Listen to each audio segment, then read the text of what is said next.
If you wanted to stop Africa from becoming a superpower, you wouldn't have to invent a new strategy.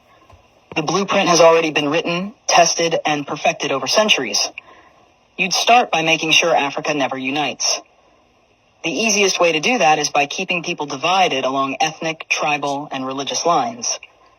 If they ever start working together, remind them of past grievances. Stoke old wounds. Fund separatist movements.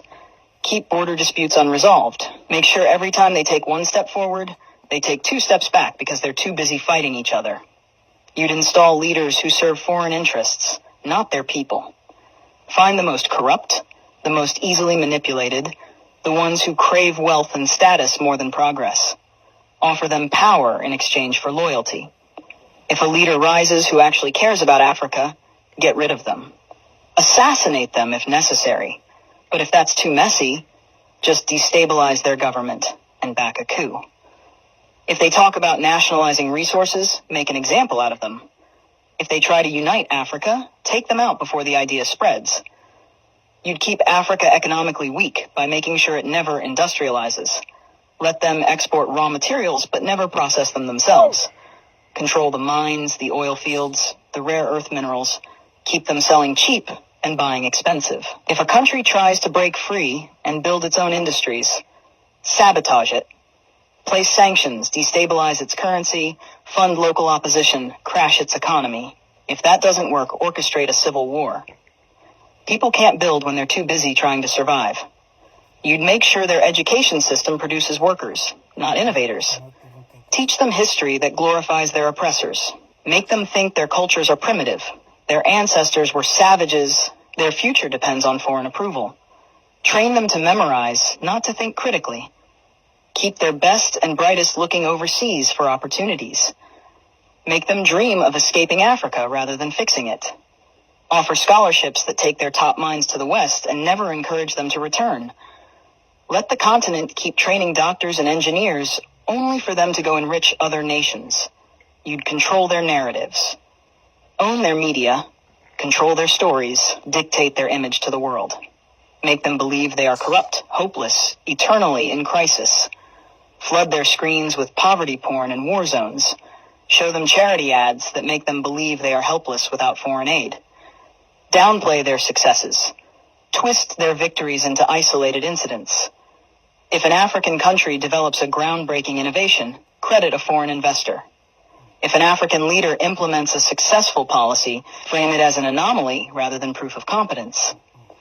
You'd make sure they remain dependent. Drown them in debt. Offer loans with impossible conditions. Force them to privatize everything so foreign corporations own their water, their electricity, their land. When they struggle, give them just enough aid to keep them alive, but never enough to make them self-sufficient. Use charities to create a culture of reliance rather than resilience. Make them think foreign intervention is necessary, that they can't solve their own problems, that they always need help from the outside. You'd suppress their military strength. Keep their armies weak, their defense industries non-existent.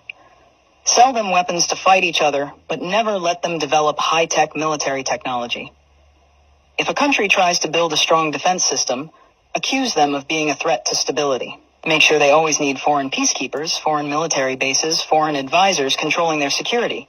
Keep them vulnerable to invasion, coups, and foreign interference. The formula is simple. Divide, corrupt, exploit, miseducate, control. Keep them fighting each other. Keep them looking outside for solutions.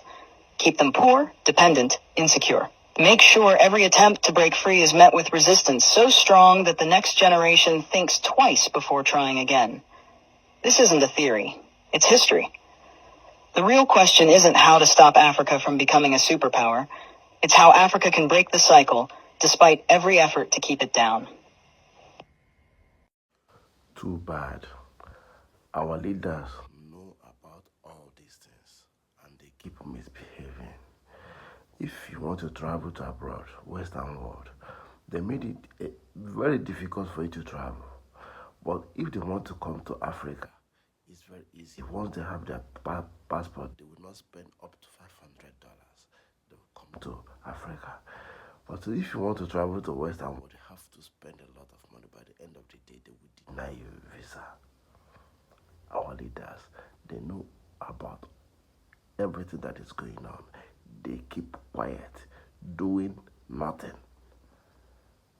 They're just fighting for their family, thinking that they will keep enriching themselves forever.